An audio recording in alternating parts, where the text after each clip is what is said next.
नमस्कार। आज हम लोग भावनी वेलफेयर सोसाइटी में आए हुए हैं। उसी का एक प्रकल्प है भावनी डे केयर, जिसमें स्पेशल चाइल्ड्स को ट्रीट किया जाता है और जो बच्चे मुख्य धारा से किसी न किसी तरह से अलग हैं उनको हर तरीके से सुधारने का प्रयास किया जाता है। और हम लोग जब यहाँ पहुँचे तो देखा कि बहुत ही ज़्यादा ट्रबल में बहुत सारे बच्चे हैं, लेकिन बहुत ज़्यादा फ़ायदा हुआ है, उनमें सुधार हुआ है और मुख्य धारा से वो जुड़ रहे हैं। तो ये बहुत अच्छा काम चल रहा है। हम यहाँ मैम से बात करेंगे कुछ, और हम चाहते हैं कि इस तरह की कहीं भी गतिविधि हो रही है या आपको लगता है कि कुछ बच्चे इस धारा में और आने चाहिए या सुधार उनके अंदर होना चाहिए या आप कोई सहयोग करना चाहते हैं, तो हर तरह की बात के लिए हम मैम से जुड़ते हैं। तो नमस्कार मैम, ये जो स्पेशल चाइल्ड्स के लिए आप इस तरह से काम कर रही हैं, तो इसमें कितने लोग हैं आपके साथ जो काम कर रहे हैं? ऐसे तो गवर्नमेंट सेक्टर में देखा जाए तो काफी लोग हैं जी मैम, लेकिन ये हमारा एक शौक था।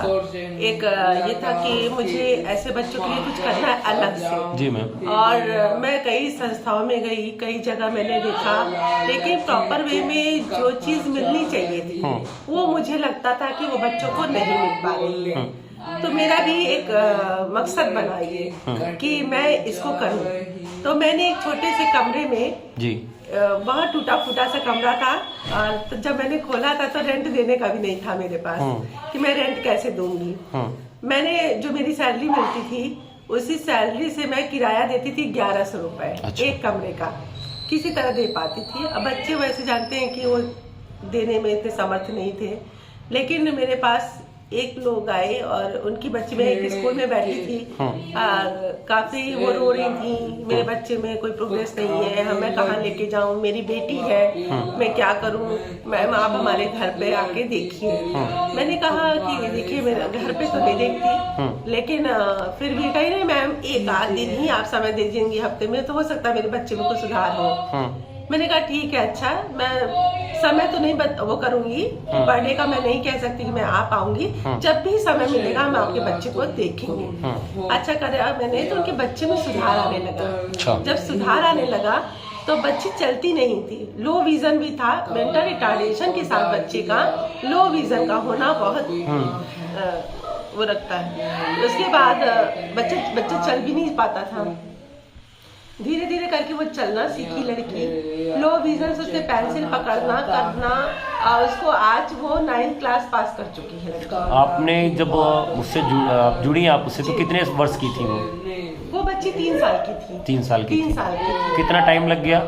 टाइम उसको तो आज वो लड़की करीब 20 साल की है। 20 साल की है, है।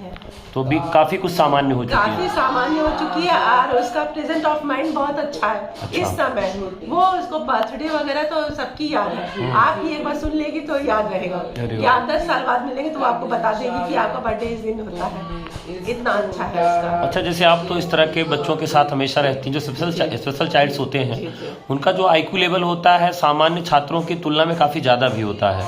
हाँ। कुछ छात्रों का, जैसे मान लीजिए अगर वो हाथ पैर से हैं या लो विजन है, तो माइंड सेट जो उनका होता है बहुत तेज होता है। जैसे आपने इस बच्चे को बताया कि अपने स्कूल में जाता है तो और बच्चों की तुलना में अच्छा करता है। मैं बताती हूँ, ये बच्चा जैसे ये हमारा ADHD का केस है। अच्छा। ADHD में क्या होता है कि अटेंशन डेवलपमेंट इनका ज्यादा चाहिए इनको, हाइपर एक्टिवनेस होता है इनके। तो ये डिसऑर्डर इनका हाइपर एक्टिवनेस डिसऑर्डर होता है। अच्छा। जिसकी वजह से ये पढ़ने लिखने में और अटेंशन प्रॉब्लम है, जिसकी वजह से ये ध्यान नहीं देते पढ़ाई लिखाई में, इनका ध्यान किसी और चीजों में ज्यादा रहता है। ऐसा नहीं कि ये समझ नहीं सकते, कर नहीं सकते, तो इन बच्चों के लिए मेडिसिन आती है। अच्छा।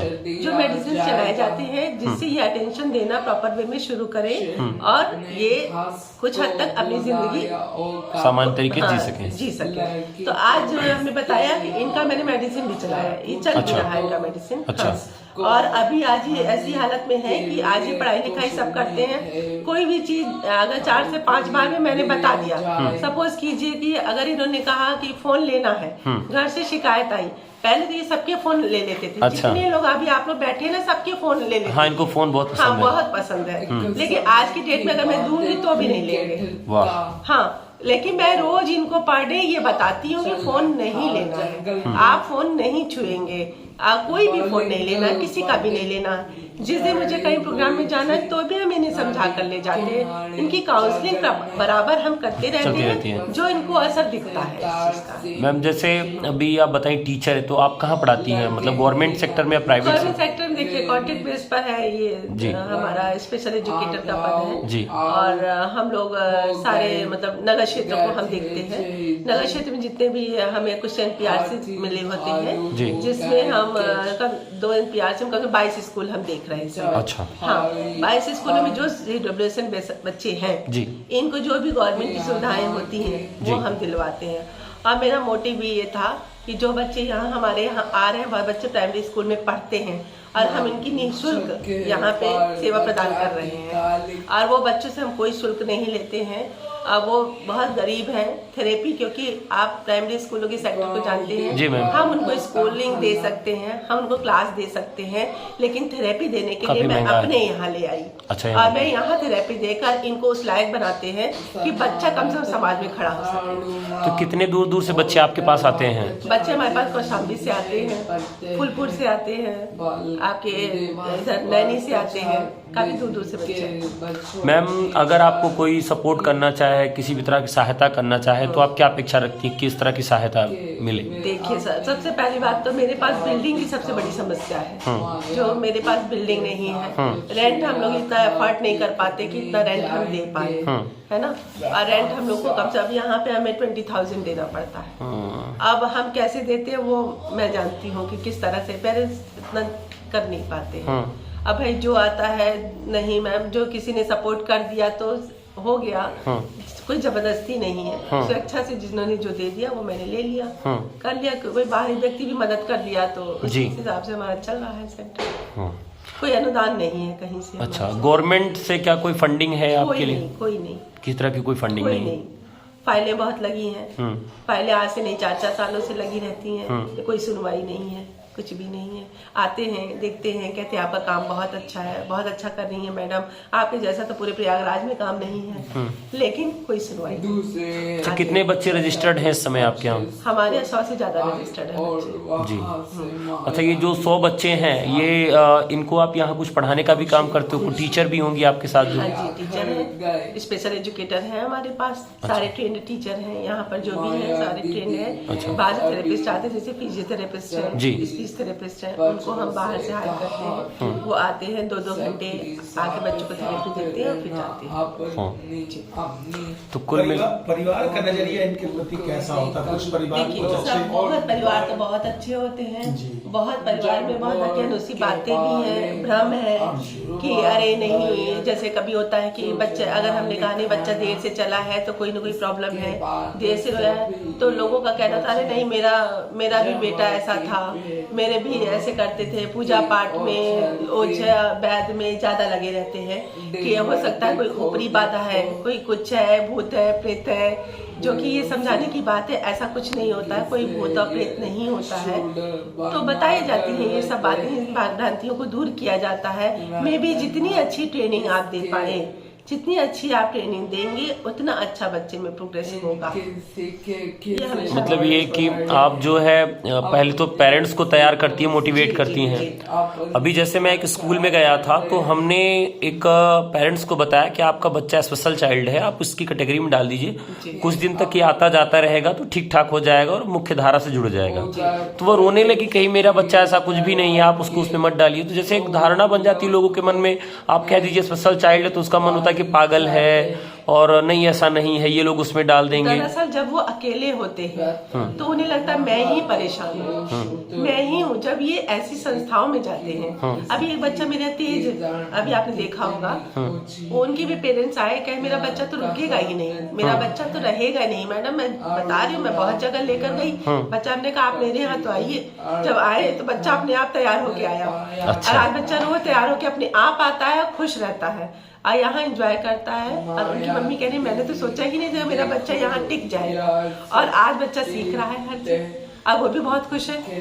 अच्छा, ऐसी कंडीशन भी आती होंगी कि पेरेंट्स से ज्यादा बच्चे आपको प्यार करते होंगे? बहुत करते हैं, हाँ। कि नहीं मम्मी के पास नहीं रहना, मैम के पास ही रहना। जाते नहीं है बच्चे अभी वो रियांश है जी। अभी देखिए, अभी मैंने कहा हम क्या आप लोग आ जाते हैं, बच्चे जाना नहीं चाहते हैं, और तो क्या करूं मैडम, मुझे तो जल्दी रहती है तो मैं आ जाता हूँ। हमने कहा बच्चे जाना नहीं चाहते आपके साथ, तो बच्चे जब इंजॉय करते, देखिए इनकी भी एक जगह है, इनको देखिए घर में भी हर आदमी नेगलेक्ट करता है, कोई भी भाई है वो अपनी काम में व्यस्त है, माँ अपनी काम में व्यस्त है, कोई इनको समय नहीं दे रहा है। लेकिन यहाँ पर इनकी एक जगह है, उन्हें अटेंशन मिल रहा है, प्रॉपर अटेंशन मिल रहा है, बच्चों के साथ बच्चे खेल रहे हैं, हर चीज एक बच्चा दूसरे बच्चे को देखकर सीख रहा है।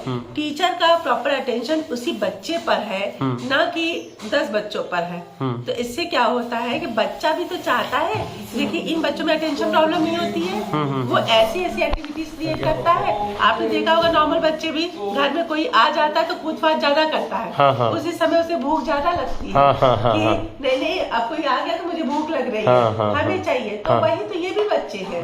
तो हम क्यों ये समझ लगते हैं कि हमारे बच्चे में कोई कमी है? क्या एक नॉर्मल बच्चा नहीं करता है? नॉर्मल बच्चा भी ऐसा करता है।